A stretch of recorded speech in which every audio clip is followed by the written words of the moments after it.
Omulwadde amaze n'aluma ejjiko n'avaayo ne yeeraga eri abantu wabula nga entunula ye n'embeera ye bambi eragira ddala nti this person may be mulwadde ebyaddala ng'abantu bwe bagamba. Bw'oba otunuulidde akatambi ka Birungi Samantha kuba gwe tulimu kwogerako ogenda kulaba nti no she has shaded all her hair, enviiri ku mutwe zimuvuddeko, her scalp is becoming pale, her personally she's becoming someone like nga ayina ekizibu ekyamaanyi ennyo obanga kidney failure obanga a heart failure obanga ayina something ekintu ekinene ekireetedde n'abantu okulowooza nti maybe omusajja yamusiiga obulwadde kubanga bye bintu ebitambula nti omusajja yamusiiga siriimu era siriimu yamutta and other stuff. So, however nze nga Adita sigenda kukimalirako obudde nti omusajja yamuwa siriimu because Inze, I'm this way and she's that way.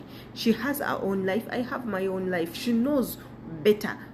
She knows better what's going into her life. So according to your appearance, this and this and this and this church kuruma nedda. A lot of things or a lot of challenges come into our lives nezichusa even appearance. Tugenda ko mu butambi bwa Birungi Samantha byalina okugamba abantu tuzuule siriimu ya muluma dogo bamuloga oba ayina ekirwadde ekyomunda ekimuluma. Naye nga tetunnaba kugenda yeeyo yonna njagala nkujjukiza nti nno gw'ata subscribinga obuntu weebiti bigenda kubanga bikuyitako ate era oyinza okuba ngo byetaaga jangu twegatteko bireme kubanga bikuyitako. Subscribing ekigambo weekiri, notification bell eri awo waggulu gikonemu, commentinga wansi bw'oba omaze ebyo bikola, commentinga wansi nga ne videos omaze okuziraba. Yenze Shila Adita imbeerayo oba tusaako zino updates tugenda kubatwalako mu butambi bwa Birungi Samantha ebigambibwa nti nno mulwadde wa siriimu, ebigambibwa nti nno yabba ente,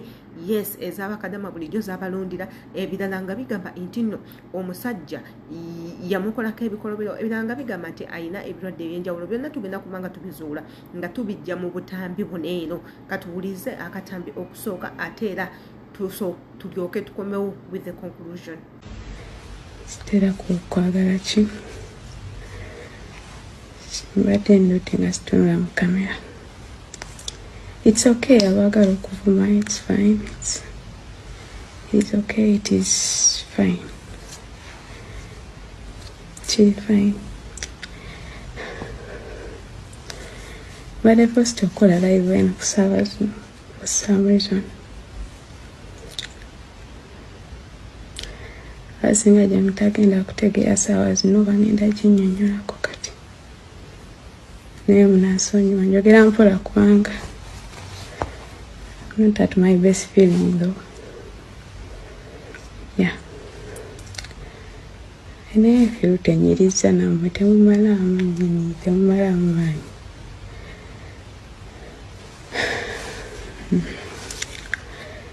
Yeah, ekimanyi mulimu kuba screenshot kyekyo kimbadde sinatandika kwogera musobole okuba screenshot. Abadde wa commenting ez'enviiri busenyuse kansubire kati mufunye kiriya picture. So I'm not fine, but perhaps lwakirowooza nti siri fine. Mu inbox wali aba abakiraba bayinza olowooza nti ndi fine. Waliwo ekintu kye mbadde njagala okukiriyaringa kindeese mu kamera. Nagambye nze enviiri wasalamusale wikizoke tetuli ku nsonga yange. Niwo n'okikubamu essimu. Mbadde nsaba bambi temunkubira ku WhatsApp, don't call me. Because if I don't clear this now, it is going to go out of my hands by morning. Take it. So bambi temukuba masimu mu live kubanga ndi mu kugumira light ate ne like light ate n'okweraba si ekintu kyensinga onyumirwa okwagala okukola. Wena abadde wano ku TikTok mbadde mukimanyi nti nyina group y'abaana nga tulunda nabo ente. Njagala okusooka otwala okwetonda kwange. Eri wonna benunda nabo ente. But I even do this. I have this shirt. Oyo nno ye Birungi Samantha bw'atyo bw'afaanana. Osobola okukamparinga Samantha of before and Samantha of today olabe ekiriwo, olabe changes eziriwo. Mazima ddala kiragira nti ddala nti nno this girl bambi ayina ekimubonyaabonya mu bulamu. Yes, mulwadde ebya ddala ddala. Kyonna kyonna ekimuluma nze naawe tetukimanyi, ye yamanyi okusinga n'abasawo be teekako n'aba family members be bamanyi ekiruma omwana ono. Nze musabira buwanguzi bwokka, kuwona mangu, Katonda amusuuse mangu, kubanga munnange toyagalizanga munno kibi, because you don't know kyoyagaliza munno, it can actually bounce and come back to you. So njagala tubeere n'empisa. Omuntu nga womulaba mulwadde bambi musaasireko, kubanga tomanyi ekirwadde ekyo kisobola okujja. Ffenna bitutukako mu bulamu tetusooka bikubira ssimu Katonda abituwe, bijja luzzi. Wabula ate nga bwebeera enkola yange engeri gye twogedde ku Birungi Samantha, ku bulwadde bwa Birungi Samantha, wano sigenda kwerabira mukyala Evelyne Lagu, kubanga naye bambi obulwadde bumubala embirizi right now. Evelyne Lagu ono yavuddeyo n'akola ekiraamo n'alaama bye mugenda okubanga mwewulirako mu katambi, wabula nga naye endabika ye bambi etiisa nnyo yeetaaga buyambi. Evelyne Lagu ono aludde n'obulwadde bwe tutategeera bulungi kikimuluma, batugamba mutima, batugamba bibumba, batugamba kataago, batugamba nsigo, batugamba kwegamba ebirwadde ebimuli mu mubiri nabyo bingi. Mwena abaali bafunyeko chance ne mulaba Evelyne Lagu before, omukyala eyali omuyimbi ennyo ayina eddoboozi ery'eggono. Mwena abalabanga emizannyo egy'ono omukyala gye yalingamu, mumulaba nti nno yali mukyala omulungi agumidde ow'eriiso erikyuka obukyusa endege bw'ati. Naye kati bw'omutunuulira bambi kyasigaze era ku mubiri ng'ekinene lyeriiso n'omutwe. Omukyala tukkirize aggwawo, omukyala tukkirize obulwadde bw'omuluma. Mmwe mwena abalaba ku bulwadde bwa kisaakye, oli omukyala eyafa eyayimba baby face tekuumika, bw'olaba engeri gye yalwalamu, n'olaba engeri Martin Angume gye yalwalamu, n'abalala aba celebrity be tumanyi ab'ebbeeyi abamanyi abazenga balwala, Evelyne Lagu alwadde. Omukyala ono alwadde. Katugendeko mu butambi bwa Evelyne Lagu nga bwafaanana ate era tukomewo.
Ndaba nnyo like mu kamera nga ndaba nnyo omwana oyo. He's my friend. Nja kugamba naye omala abantu tebeesigika mu nsi. Kati simanyi wakwesiga. Ye mazima kuba nagamba kola kino ngamba yali best friend wange. Naye nga challenge yampadde omwana oyo. Simanyi mukama amwagale amuwa byasinga okwagala. Kyenyinza okugamba kubanga ebintu byakola tebikkirizika. Ngoluse mutunula neŋŋamba nalina kuno nga balina amalala talinawo yadde n'akamu talina malala kitagenda kugamba mubusima ngenda kulaba mupiira nga ndi mulwadde tasobola bw'oba mulwadde tasobola kgenda ku kintu kirala nsima bino ebintu byabavubuka tabigendamu agamene mami kitero kizibu kintuka nga tesibyo tebavaawo babeerawo jaga goba gambe kandi ngene muzanye kukala omwana akwagadde banjagadde ate tata w'omwana gyali yalikoleto ya Canada sira tewali kyamaanyi Jamika kya amukubira amasimu takwata n'okumubuuzaako tamubuuzaako nga begambye Jamika kyatambudde mulamu oba okulimbibwa ye kennyini ng'alimba obulamu bwe ng'agamba ono ye taata we ono si ye taata we ono ye taata wange ono si ye taata we muvubuka muwandiisi wa nnyimba era nsobola okumutegeera yaddamu ku nnyimba za Kenzo oluyimba Stamina yaluddamuko n'addamuko ne ku nnyimba za Good Life Radio ne Wizo. Eyo nno yembeera Evelyne Lagu gy'alimu omukazi wattu yeetaaga essaala nnyingi nnyo yeetaaga kubanga asabibwa wabula ng'ate omwami Bobi Wine tekako Nubian Bambi beetadde mu ddene ne bagenda ne babeera nga bamukyalira ng'era obutambi obuwe mu bulabye yesu ng'obutambi obuwe mu bulabye munnange bagenzeyo wa Evelyne Lagu ne balaba nga bamukyalirako wabula nze simanyi kigenda mu maaso kubanga n'ebigenda mu maaso bigamba nti Jamie Carricha gwe tumanyi omulungi eyayimba waaliyo omuwala nambi obulungi gwe bwayinga omuvubuka oyo era ye yayimba wuli woba oli eyo wuli oyo munnange nayinga ebibye si birungi yagwa eddalu asiiba ku kkubo ng'atambula abeera yeeyogeza yekka ayambala empalinga munaana tategeera agamba abantu abeera mu magye agamba nti baamuwamba byonna nga bw'omumbulaba bigenda maaso naye embeera si nnungi yeetaaga kubanga asabibwa mu bwangu abangi bagamba nti nno omuvubuka ono yeetaaga kubanga teyeetaaga genda mu rehab wabula ayina kuddayo mu kika ki gye bamuzaala era nga bagamba nti omuvubuka ono okwegaana famire ye gy'ava kyekimuviiriddeko kubanga empewo z'ekika zimutawaanya ayagala kubanga bamuzaayo ewaka ewaabwe naye gye yagaana okwogera era omuvubuka ono ng'agamba nti waliwo omwami gwagamba nti yeye kitaawe wabula omwami oyo tujjukire ekiseera kiri omuvubuka ono gwe yali abulako katono okufa omwami oyo gwagamba ye kitaawe yavaayo mu bantu bonna n'agamba nedda nze oyo omwana sinze muzaala era just bino ebyataata kubanga endongo nze namuyingiza endongo ne musomesa endongo ne muyigiriza engeri gye bakubamu endongo n'avaamu omuntu ng'oyo wabula sinze kitaawe sinze muzaala simumanyi n'ewaabwe gye bamuzaala simanyiyo era nsaba alekeraawo okugamba abantu nti nze kitaawe nsaba ye nga y'omuntu abakwate abalage gye bamuzaala ewaabwe ewatuufu sinze muzaala ekyaviirako abantu okugamba lwaki ovuddeyo kati okugamba omuvubuka ono si gwe omuzaala ng'ate kirudde kuva dda emyaka n'emyaka omuvubuka ono ng'akyali mu bbandi nga tomwegaana ng'era agamba gw'omuzaala nawe kyewakkiriza lwaki essaawa eno ogamba si gwe omuzaala kyekigenda mu maaso kati nno byebyo ebigenda ewa Jamie Carricha ng'era mu bulabi byebiri ewa Birungi Samantha era nga byebiri newa mwana muwala Evelyne Lagu nze banno bonna mbateeka mu mikono gya Katonda abaseeko omukono bawone babeere bulungi babeere mu bulamu obweyagaza siina n'omu gwe nsalira musango kuba munnange nange bensobya gyempiteeyo sibamanyi kirabika endeka bangi naye mu byonna tulina kwekwasa Katonda yagaba ate era yajjawo nammwe tusaba abali eyo mubeere nga mwongera obbasabirako ffenna munnange kyetusobola okukola right now yenze Shila Adita mwebale kulaba butambi buno subscribinga kwota ku notification bell ate era imbagalanyi